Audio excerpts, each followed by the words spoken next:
tal da pós-modernidade, que é um pouco o foco do que a gente está falando, a pós-modernidade, o nome pós-moderno, ele começa a circular mais ou menos no começo da década de 80, né, na filosofia, e ele começa a circular, tem um filósofo chamado Jean-François Lyotard, que ele define a ideia de pós-modernidade como a recusa de narrativas longas sobre as coisas.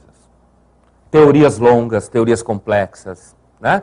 A consciência pós-moderna, que é um termo que o Bauman usa muito, a consciência pós-moderna, ela é, antes de tudo, a consciência de um fracasso. Qual é esse fracasso? Da modernidade. A modernidade fracassou nas utopias que ela nos prometeu. Só que o problema é o seguinte, é que não é que a modernidade acabou na terça-feira e quarta-feira de manhã começou a pós-modernidade. Não é, a ideia não é essa. O que é essa consciência pós-moderna? Que ao mesmo tempo, para o Bauman, ela é uma espécie de despertar maldito de um sonho colorido, né? De um sonho de que a gente estava construindo um mundo simétrico à nossa capacidade de organização, à nossa capacidade racional de determinar causa e efeito e tudo mais. Então ela é, ao mesmo tempo, um despertar de um sonho para uma espécie de pesadelo e, ao mesmo tempo, ela é, o Bauman vai dizer, talvez um momento de esperança, porque a modernidade ela tem uma série de problemas. E é interessante porque qual é o fenômeno social que ele vai pegar para descrever o problema da modernidade? Ele pega o Holocausto. Então ele tem uma obra chamada Modernidade e Holocausto, que eu receito para qualquer um que queira começar a leitura do Bauman, mas começar por um livro difícil, né? O Modernidade e Holocausto é um livro onde ele discute o fato de que é uma teoria, na realidade, que já foi avançada pela Hannah Arendt, aquela filósofa, né? Que é a teoria de que no Holocausto, no extermínio, trabalharam pessoas normais, não monstros que gozavam com o espancamento dos judeus, ou dos homossexuais, ou dos ciganos. Mas pessoas normais que trabalhavam no extermínio e depois iam para casa, rezavam, jantavam, de repente, se fosse hoje, viam televisão, se emocionavam com uma novela, faziam amor, contava historinha para o filho, perguntava para a mulher ou para o marido como é que foi a criança na escola hoje. Quer dizer, pessoas que você poderia encontrar na rua normalmente. O que o Bauman identifica é que a preocupação com a administração da vida, que caracteriza a modernidade, ela parece distanciar o ser humano da reflexão moral. Você se preocupa com a ideia de eficácia. Você está preocupado em resolver problemas. Você não pode, de repente, colocar no meio uma questão moral. Imagina que você trabalha, sei lá, num banco, e você tem que encolher a folha de pagamento, e você começa a se angustiar à noite com todas as famílias que não vão poder mais ter salário. Você não resolve o problema do banco.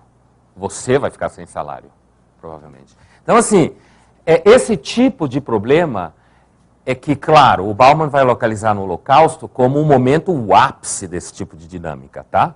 Como um momento, assim, uma espécie de laboratório onde a dinâmica e a violência da racionalidade instrumental, como vai falar a Escola de Frankfurt, né? Ou da racionalidade administrativa, ela chega no seu topo. E aí, a partir desse livro, ele começa a se perguntar se a modernidade, na realidade, não é melhor mesmo que ela comece a fracassar. Então você tem, na reflexão dele, dois lados da moeda. Você tem um lado que gera uma razoável angústia na leitura, no contato com a obra, e do outro lado, por outro lado, você tem um olhar que, como ele descreve, né? Agora a gente precisa de uma ética para o inverno. O que significa uma ética para o inverno? Significa que nós estamos atravessando um deserto. Não adianta querer achar que a gente está atravessando a primavera, porque as flores são todas de plástico. A gente está atravessando um deserto. Deserto significa que nós vamos sofrer bastante nessa travessia. Aí ele gosta de uma metáfora que não é dele, é de um filósofo americano do século XIX chamado Emerson Waldo Emerson, né? Que o Emerson fala isso, e o Bauman retoma, o Emerson se refere à época que ele vivia. Olha só, século XIX, metade do século XIX. O Emerson diz, a época que a gente vive como se nós corrêssemos sobre uma fina casca de gelo. Se você parar, ela racha. E quando ela rachar, você se afoga. Então, o Bauman retira dessa imagem para dizer o seguinte: nós estamos atravessando o inverno e a casca é fina. Se você andar devagar, o chão racha. E aí você morre. Então, além de ser um inverno, além de você não ter nenhuma referência clara diante de você de como resolver as coisas, você não tem tempo.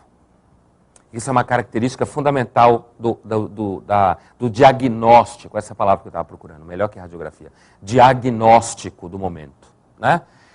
Você tem que correr muito, a velocidade é cada vez maior, na maior parte das vezes você para e diz, afinal de contas, eu estou correndo para onde mesmo que eu estou correndo? Você não está correndo para lugar nenhum, você está correndo simplesmente porque você tem que correr. Porque se você não correr, a casca de gelo racha, então aí você vai ser afogado, né? Essa metáfora da água, por exemplo, é muito comum na obra dele, né? Ele tem um livro chamado Modernidade Líquida, que é uma entrada mais tranquila na obra dele do que Modernidade e Holocausto. E nesse livro ele trabalha exatamente, ele desenvolve aquela metáfora clássica de que no capitalismo tudo que é sólido desmancha no ar, e ele aprofunda essa metáfora dizendo que não é que é ar, é líquido. As coisas não têm forma, elas se espalham. Hoje, se você tentar pegar na sua mão o que você entende por sua família, é líquida. Porque a sua relação com seus filhos e a sua relação com seu marido, a sua mulher, o companheiro, ou seja lá o que for, é uma relação líquida. A qualquer momento, ela acaba. Não há nenhuma garantia de que a pessoa que está do lado de você permanecerá com você. Inclusive porque ela é alimentada pelo mesmo motor que você é, qual seja, eu mereço ser feliz no que eu faço. Quando a pessoa que estiver do meu lado não preencher os requisitos da felicidade a qual eu tenho direito, eu troco. A gente deve pensar em pós-modernidade como uma perspectiva diante do mundo, diante da vida, e, no segundo momento, no habitat pós-moderno, né? A perspectiva, de certa forma, é um pouco anterior. A perspectiva está na ordem da consciência que eu falava antes. O habitat está na ordem de quando essa perspectiva, ela, como diz ele, deixa de ser alguém que viaja no banco do carona e passa a dirigir o carro. Então você para de ser só uma perspectiva pós-moderna para se transformar num habitat pós-moderno. O que é a modernidade, afinal de contas? Que ele chama de sólida. O que é a modernidade? A modernidade é um momento, grosso modo, que começou mais ou menos em 1500, carregada nos braços, né? Ela foi carregada nos braços pela crença na transformação do mundo através da ciência, né? Na crença da transformação do mundo através da racionalidade. Então a modernidade, situada mais ou menos por volta de 1500, e com isso a gente tenta catar os primeiros trabalhos de gente como Copérnico, depois Galileu, Francis Bacon, né? Esses sujeitos aí. E a modernidade, ela atinge a sua maturidade, de certa forma, no século XIX. No século XX, ela já começa a viver o seu pesadelo total, né? Aí a coisa já começa a pegar. Século XIX é o século em que você encontra intelectuais que acreditam que descobriram a fórmula de como a história anda a partir das relações de troca de mercadoria, por exemplo. O que sobrou para nós hoje, marxistas pós-modernos? Quando eu me olho no espelho, eu vejo uma mercadoria. Mas não sobrou para mim a ideia de que eu detenho a fórmula de deixar de ser mercadoria graças a uma classe social que um dia vai quebrar esse jogo, né? A gente continua, a gente percebe que está no lugar da mercadoria, mas o que falta para nós é a fé, a crença de que a fórmula de transformação, de sair dessa situação, essa fórmula caducou.